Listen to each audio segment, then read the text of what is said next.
So we've come to our second week. Our second week in this paradoxical season of Advent. And I've packed my bags. Because this week, in our silent night thoughts, we get to talk about peace. And it's a very calm and very quiet, very relaxing subject. We'll all just sort of fall to peaceful sleep. I believe that's how the verse goes, that baby Jesus slept in heavenly peace. And I just thought that was great. As a chronic insomniac, I have yet to experience peaceful heavenly sleep, but I'm sure it's really cool. I'm sure it's awesome. But generally, I find sleep to be rather exhausting all of itself, all the tossing and turning and work. It doesn't really seem peaceful. And it seems like when we've got our peaceful selves going on, we're supposed to almost have the absence of activity. That peace of its very nature is the cessation of activity. But I think that's wrong. And as a hyperactive person with an overabundance of energy, you can see why I'm on the side of an active peace. Sitting still and being peaceful is not something I've excelled at. I don't know if I ever will. But it seems to be the case that peace, an active peace, needs its case pled. It needs a sort of defense. So I've packed my bags, and I am here to defend the active peace. And I figured to do so, I should put on my hard hat to start, because if you listened carefully to our scripture this morning, it was about making way. It was about building, or in fact, leveling and filling in. Honestly, guys, it was about road construction. There's a lot of work that needs doing, so don't worry. I brought you a steamroller to make it very easy to roll over all of those hard places. We'll come back to him. And in case you didn't get the message, I thought it would be helpful to talk about a silent night. Just in case we need some people to move out of the way of our peace, we have a megaphone. Some of you may know, and some of you may not know, that I spent a couple of years working for the UN when I was in New York. And it was one of my jobs to teach about peace building. Because we often think that peace is the opposite of war. And that basically all we need to do is just to get everyone to stop fighting, and then it'll work out. And for a long time, that's what I thought. That's what I hoped for. Because at this time of year, the phrase peace on earth is everywhere. It's my favorite phrase to put on a Christmas card. I love all the songs about it. And for a long, long time, I thought, well, if we just had some peace, it would be all right. And every year in me, that hope springs eternal that New Year's will come, and everyone will just decide that it's not worth fighting anymore. But after a little time teaching classes, I realized that peace isn't the absence of war, that sort of like truce is, like a hostile non-fighting. And that's not what I wanted. I didn't want people to just stop fighting but still harbor all that resentment. I was really hoping for a world of flourishing. And that takes a lot of work. And that peace building is almost like waging peace, that we have to get as passionate about it as we did about what disrupted the peace to begin with. That was hard to get my head around, because it seemed like if everybody just stopped, we'd be fine, right? You could just sort of ignore your neighbors, and they could ignore you, and everyone could go on. But that's not a peace. That's just not fighting. And if any of you have siblings, you know that peace and not fighting are two very different things. You can slam all the doors and not technically be fighting, but your parents will let you know that there's not peace in that house. So I thought it was really interesting that Luke this week quotes Isaiah, quotes a passage of scripture that we probably hear often. Make the way of the Lord straight. Level the mountains, bring up the valleys, make that path easy. The reason why it's really important to do this in Advent is because we're talking about preparation. The idea that that Jesus will be born into our lives, God, Emmanuel, we have to do some work to get ready. And one of those things to do is make that path easier for everyone to walk. And that might take some serious hard hats, because it will require us to go into places that are not so comfortable, that could potentially be dangerous. And maybe we need to put on something to make us feel brave enough to go into those places and say, I'm going to work on bringing peace. And what would that action look like? What would that mean? Depends on the situation. Because waging peace wouldn't just be being still, sleeping peacefully, but it might mean talking to one another. It might mean working at a relationship that hasn't been working for a long time.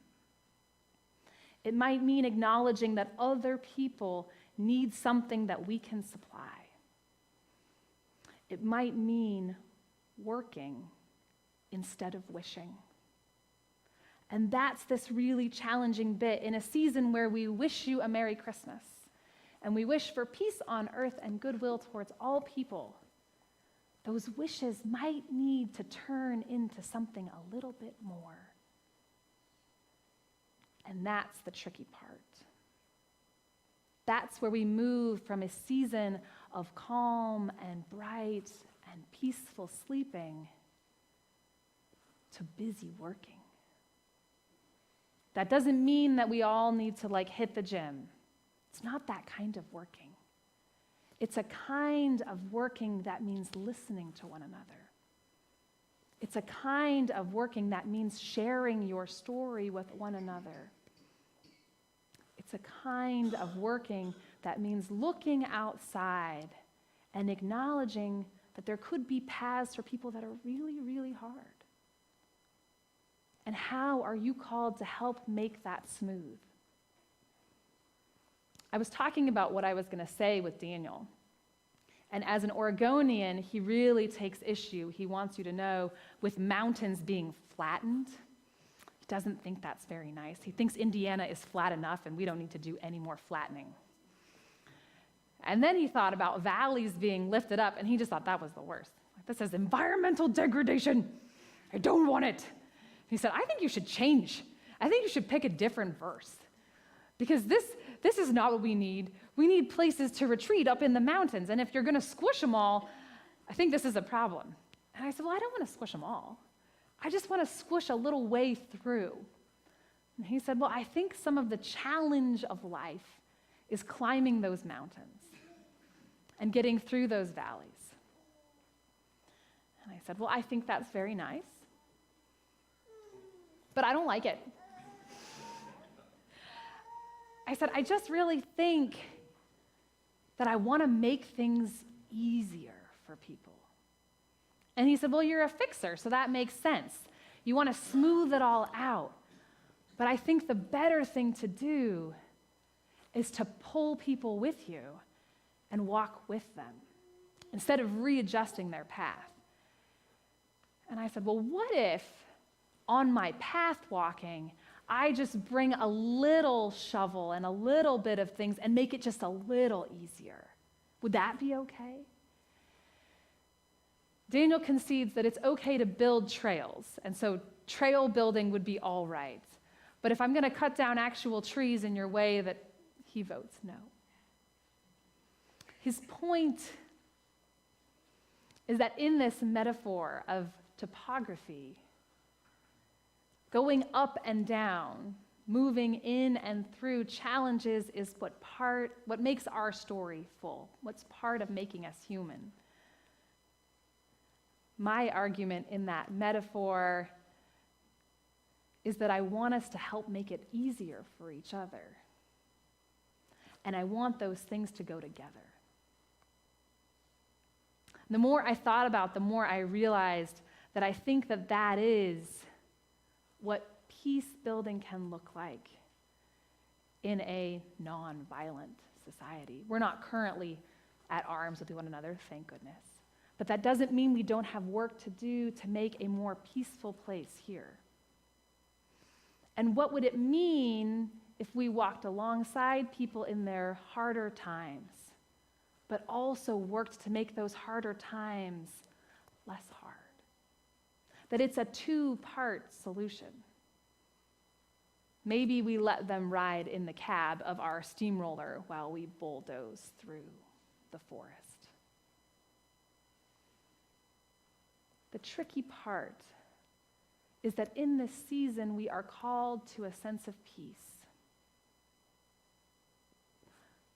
But we are not called to an unexamined peace. We are called to think about what that word is, what that calling is, and how we're going to be a part of it. Our Advent is about preparation. Our Advent is about getting ready for something incredible. That incredible thing is the inbreaking of God, that God seeks to be with us, to puncture through the level of certainty that we have to say, I don't think so because I am here with you, and all of this is getting turned upside down.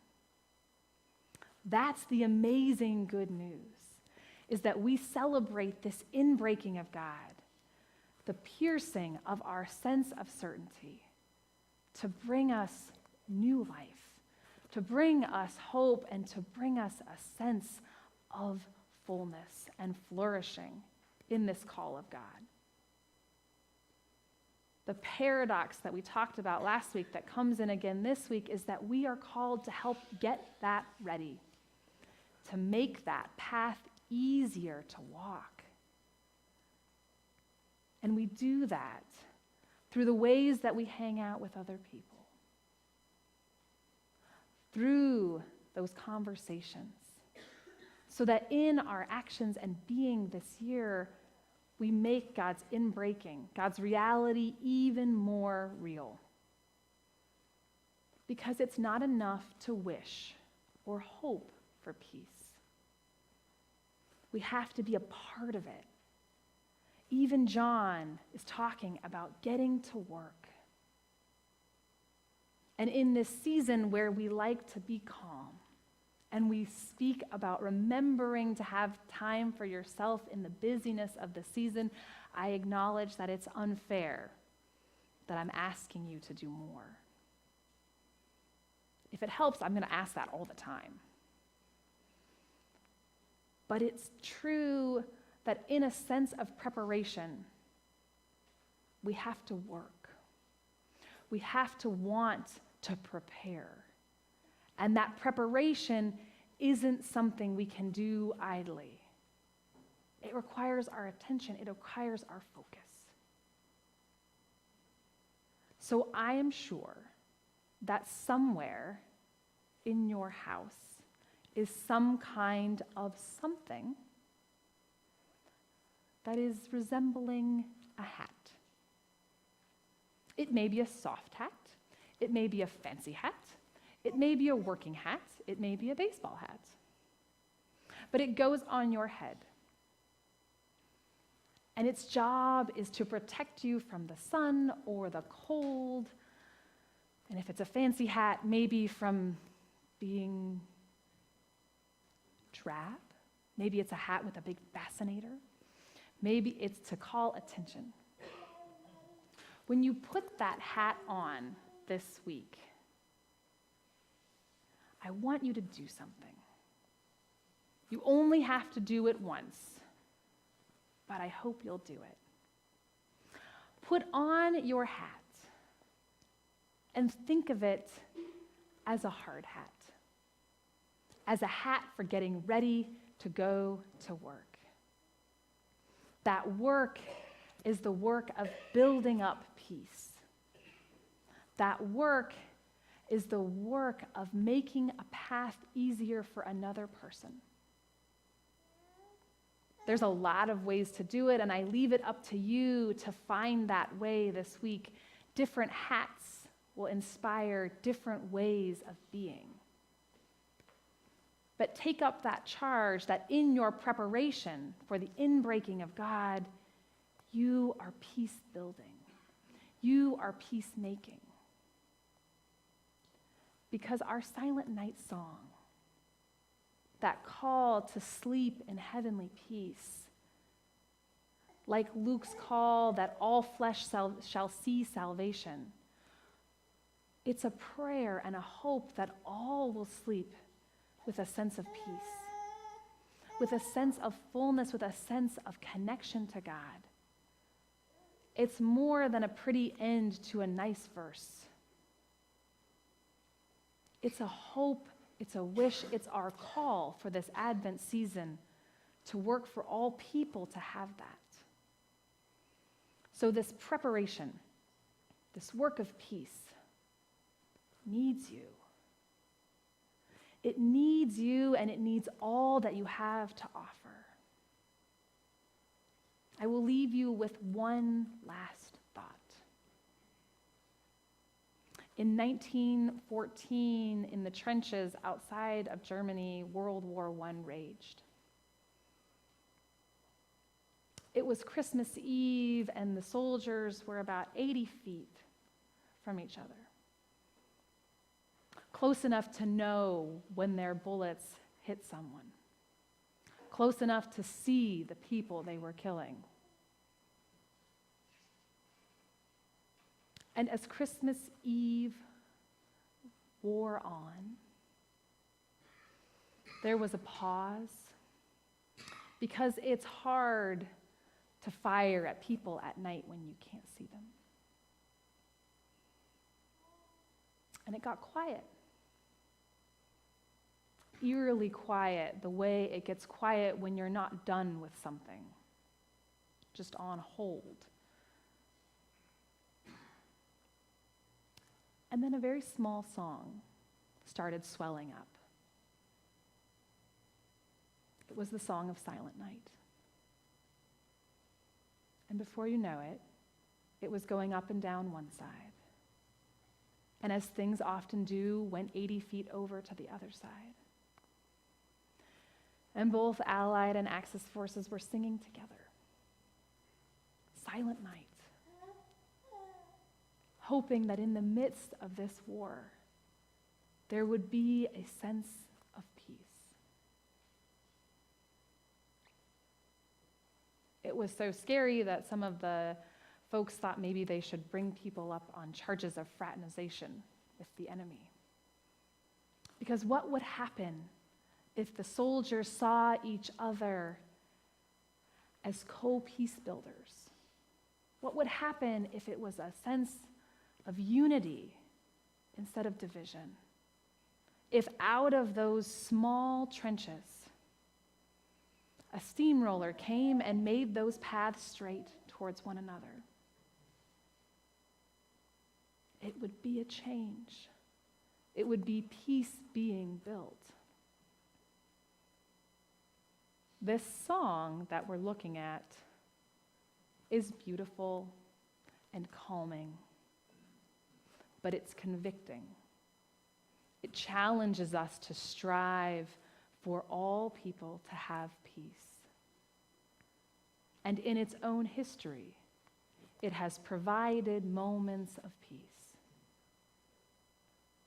So find your hat this week, put it on, and in the spirit of heavenly peace, get busy building what God is calling you to. Amen.